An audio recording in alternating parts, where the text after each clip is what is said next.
So we're doing something a little bit different. We are going to recap this second season of Only Murders in the Building, but we wanted to share with all of you guys out there what that sort of thing looks like, because usually this kind of thing is on our Patreon, which we will link to below. We do all kinds of TV recaps, things like Handmaid's Tale and Obi-Wan and Miss Marvel and Pam and Tommy and The Dropout, the cornucopia of television. But Alonzo, you really, really loved Only Murders in the Building season 1, and you really wanted to talk about it. And so the first 2 episodes of season 2 are out there. Get a new hobby, as long as it doesn't land you in jail. Like knitting? All right, don't be a smart ass. It's kind of her thing. And I knew you would love it too. So I'm glad you binged season 1 to get caught up. So thank you, because this season picks up right where we left off. So today, Hulu dropped the first 2 episodes, Persons of Interest and Framed. So so we pick up right where we left off, where Charles and Oliver and Mabel are all being arrested for the murder of Bunny, and are immediately being interrogated by, of course, Detective Williams, who was so key to the solving of the murder in the first episode, along with Michael Rappaport as a really doofusy New York cop. And eventually it surfaces that even though Bunny was found with one of Mabel's knitting needles sticking out of her abdomen, she was actually stabbed like several times with a knife that no one seems to know where to find. So because of a lack of evidence, I have to let 3 of them go, but they are persons of interest. So even though Detective Williams tells them, look, do not try to solve this one. Do not make this a podcast. Knock it off. Let the professionals do it. At first, they kind of hew to that idea to varying degrees, but ultimately they, of course, plunge right back into it for various reasons. Mabel, because she wants to clear her name so that she can get involved in this cool artist collective, because Cara Delevingne is inviting her to do it. And when Cara Delevingne invites you to do something, you do it. Oliver is hoping that they can sell the rights to everything to the building's new tenant, Amy Schumer, who is moving into Sting's old penthouse and wants to turn their podcast into a 6 to 8 episode limited series. Meanwhile, Charles is finding out that the network wants to resurrect Brazos, but Brazos would now be a Black woman and he would be her uncle and sort of there to give advice.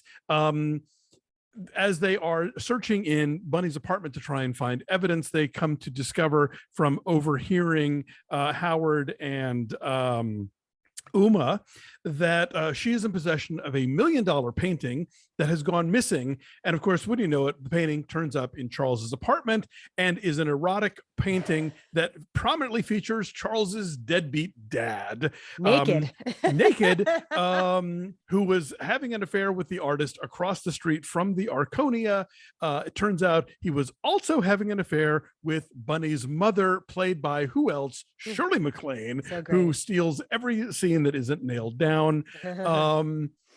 And so we're off to the races again with this, and I just love this show so much. It balances this character-based comedy with a sense of like kind of very specifically New York comedy, with goofing on true crime podcasts. You know, Tina Fey pops up again as sort of the queen of this genre, who is doing a show called Only Murderers in the Building about the 3 of them and this current murder investigation. So yeah, I'm in. I'm back in. Yeah, I really dug it. I binged very quickly that whole first season and was struck by the tonal balance that they find over and over again, because it's so zippy to be almost like a slapsticky kind of wisecracking thing quite frequently. But then at the core of it, you have these 3 very lonely people. You know, New York is a place where, even though it's so densely populated, you can feel incredibly isolated and alone. And I think that this show has reflected how I'm sure a lot of folks in New York have felt the last couple of years. And so to have 3 people who are so distinctly drawn, who find each other and have this really unlikely bond that doesn't just fizzle out, but grows, is really something. I have to say, whoever the production designer is, your wallpaper game is on point. Every apartment is so distinct. Like Pedro Almodovar is like, oh, like Steve Martin's apartment is like got like a Kubert kind of pattern of like blocks and geometric, and bunnies with the floral thing and the and the secret elevator. How much do we love that? Oh yeah, that's really cool. And sure, like in a pre-war building like that probably exists, like probably little hidden passageways exist. This building is like something, I mean, it's like the Dakota, right? It's on Central Park West. I'm sorry, it's on Broadway 84th-ish, it looks like, but it's definitely on the Upper West Side. It's sort of like a Dakota-ish building with a big courtyard in the middle. It's very luxurious. What's so neat though about these characters is how they evolve together. They are innately who they are always. Like Selena Gomez, her timing is so great. Oh. Just being so deadpan, like so stoic, so just as a disgruntled, I don't know what, cynical is the word I'm looking for. Just mistrustful. It's disdainful, maybe. Yeah. And then, Steve Martin is just sort of a sad sack and just like kind of lonely and kind of awkward. And of course, Martin Short is Martin Short. And, he's exactly who you expect that kind of character to be, that he's flamboyant and like luxuriating in the attention, even though it's negative attention. This season, though, at least in the first two, feels like it has a bit more of a tinge of melancholy to it than the first season did. I think because the first season is setting up this world, and it's so lively and so playful, despite the fact that it's all about solving a murder, which is an inherently dark premise. It's got this fun, crazy, wacky edge to it, and the celebrity cameos all contribute to that. You have celebrity cameos here as well, of course, but there just feels like there's like a somber nature to it. Like, yes, they're doing a second season and they're very meta about it. Oliver even says, we're getting the hang of this. You can tell it's our second season, so they're, and of course the thing with like every episode's title card is like the name of the podcast episode, and it's exactly the time code at the bottom of where you are on the episode, like cute details like that.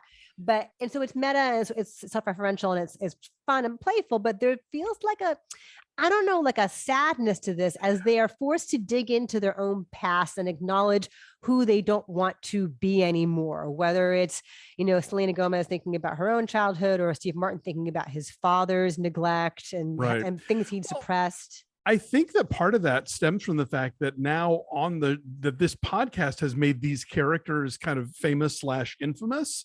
And so on top of whatever else they were dealing with the first time, now they're dealing with this new level of fame where, like, everybody thinks that they're killers, and like hashtag Bloody Mabel is trending on Instagram, and the fact that like Steve Martin was sort of this kind of amiable has-been in the first one, but now he's this like, it's like Robert Blake or something, where he's this has-been who is now like possibly a killer, and so I think that kind of adds to their anxiety and the way they're treated in public. And it's not just the other people in the building who don't like them. Now, like, all of New York City is giving them the fisheye. Right. Well, when they get splashed across the front page of the Daily News, when you've made the tabloids, you have made it. I love the cavalcade of New York character actors that are always in this show. Like, shout out to my pal Michael Cyril Creighton, who plays Howard the Cat Guy, but also Jane Hudishell, who was in The Humans with Amy Schumer, pops up in this episode. The great Jackie Hoffman,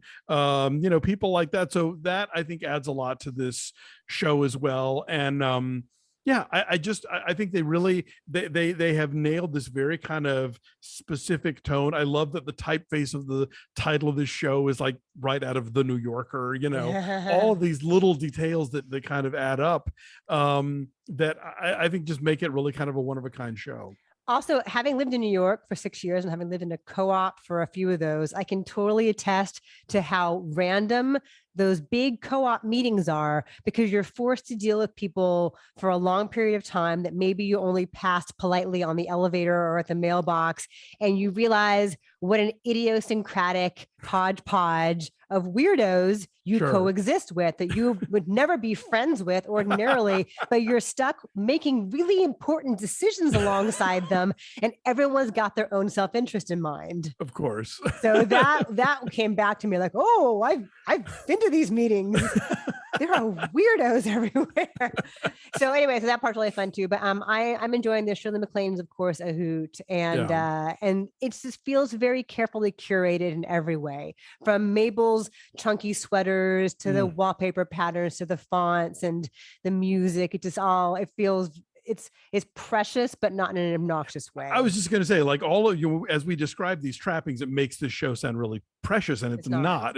But it does create the world that these people exist in, a very obviously rarefied brand of New Yorker that can afford to live in this kind of building, you know. I look forward to following along with you. Of course, they've already laid out all the red herrings as to who will probably be the killer. You know, whatever idea I have, I'm probably wrong. I didn't guess right last time. Yeah, either. I never even try to solve these things. So yeah, we've got 10 episodes this season. So we will be reviewing 3 through 10 over at patreon.com/BeFastAllDay. If you're not already a member, perfect time to join.